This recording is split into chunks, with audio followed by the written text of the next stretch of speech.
tinuro niya rin doon sa mga kasama nila. Parang meron silang secret nila yung buhay din sila. Uy, Dennis. Ano po, galing po ako sa 155 naging 145. 10 pounds. Gano'ng katagal daw? Ito lang, madali lang po siya eh. Depende sa iyo yun eh, kung gaano ka ka-committed. Pero ginagawa ko kasi, binawasan ko lang yung food intake. Tinry ko yung 1 meal a day. Tapos pag nasa set ako, hindi na ako masyadong kumakain. Fruits lang ako, tubig. Tapos, ayun, eto paano na-achieve naman yung look. Pero Dennis, anong feeling na every time may movie ka parang laging may anticipation na magiging best actor ka? Ano ba? Masaya? Flattering or nakakatakot Masaya, ba? flattering, nakakaba. Pero katulad ng sinabi ko, ako yung isang tao na talaga never umasa ng mga ganyan acting awards. Basta matuwa yung mga manonood, matuwa yung mga kasamahan ko.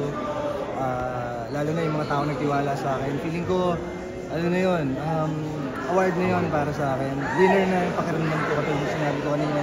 Napasama sa ganitong cast, lalo na sa 50th anniversary ng Metro Manila Film Fest. At ito rin po yung aming first project na co-prod ng aming kumpanya na itinayo. Doon pa lang, parang winner na talaga kagad. Panalo na kami kagad. Pero what made you decide na makipag-co-prod sa project na ito? Well, syempre po, inisip namin Alin ba nauna, yung kinuha kang bida or... inalok po muna yung script, pinakita yung script, ibasa ko yung script, and naisip namin, kung magpuproduce tayo ng pelikula, ito yung pinakamagandang time para gawin yun dahil ito yung season na ginagawa ng mga tao, ritual yung panonood ng pelikula. Ginagawang kaugalian na magkakasama every Christmas para panoorin yung mga kanya-kanyang mga entries. Pero ngayon, napaka-special dahil 50th anniversary, nakita nyo, napakaganda ng mga entries. Kahit kami, meron kami mga listahan doon ng mga una namin gustong panoorin. Opo. Parang wala rin matatapon. Kinikwento mo na dapat na streaming, pero napunta ng MMA. Unang project niya sa production niya.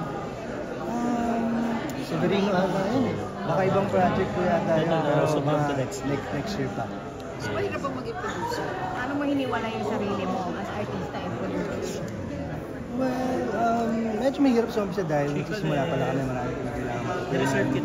Ang maganda lang noon na sa pagiging involved sa pagiging producer, syempre mas nagiging collaborative kami, mas napapakinggan yung mga suggestions at idea namin kung paano mas pagagandahin, mas i-tweak yung eksena para mas maging effective para sa lahat ng mga.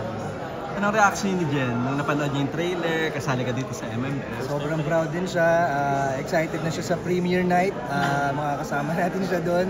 Siyempre siya yung #1 supporter din itong pelikulan to dahil isa siya sa mga taong naniniwala dito sa proyekto na to at masaya ako na magkasama kami dito sa proyekto na to.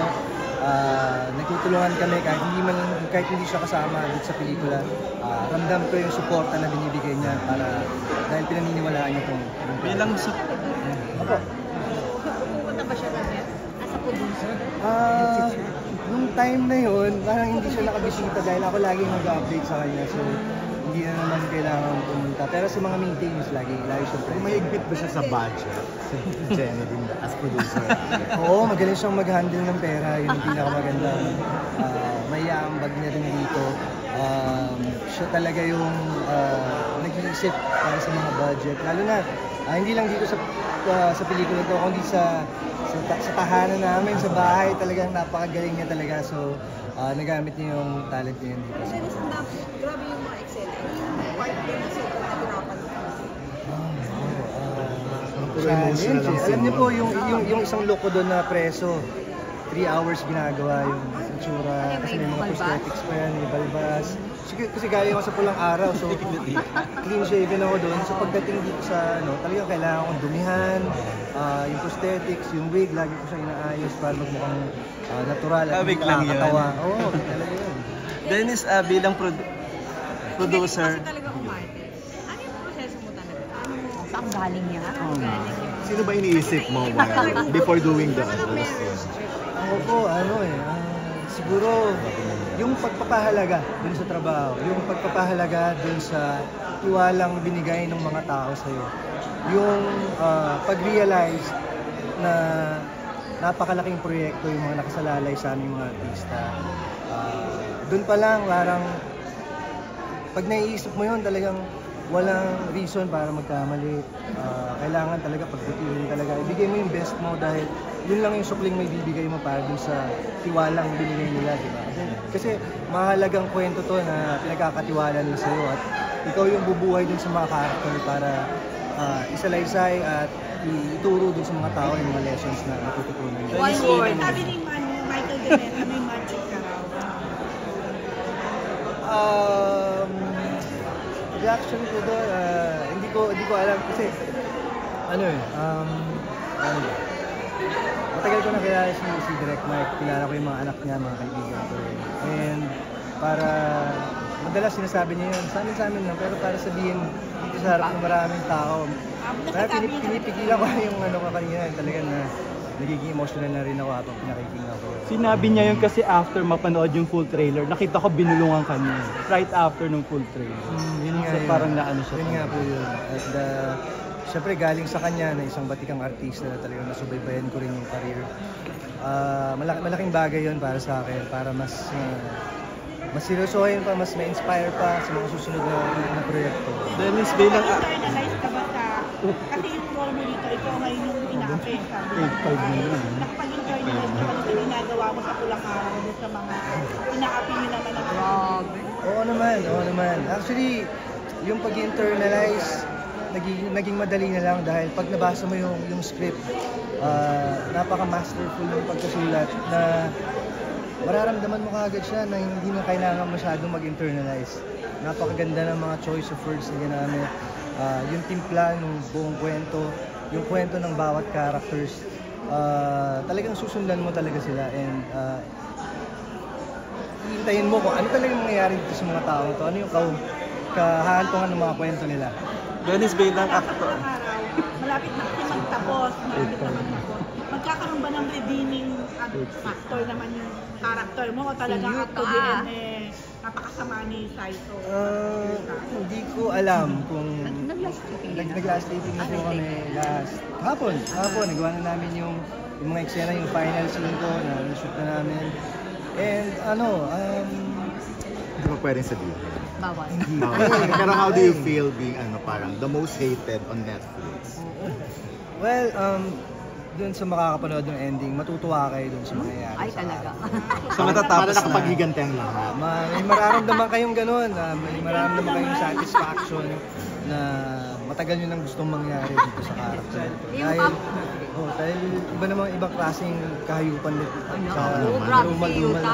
Ano ba yan? Ginawa nyo dito So na-hate mo rin yung character mo? Oo naman, syempre, Bilang Dennis Trailer. hate natin yun. Ang hirap nang gawin kasi kailangan kong i-create yun. Dahil kahit na puro kasamaan yung ginawa niya, kailangan kong ulitin yung mga eksenang nangyari noong unang panahon, lalo na yung mga hindi magagandang experiences na naranasan ng mga pelikula. Last na lang, the good and the bad na nangyari sa'yo ngayong 2024. The good muna tayo. The good. Palagay ko puro good lang yung nangyari ngayong taon na to. Gusto ko maging thankful sa lahat. Malaki man o maliliit na blessings, pero siguro isa sa mga blessings na kailangan kong pagpasalamatan itong proyekto na to.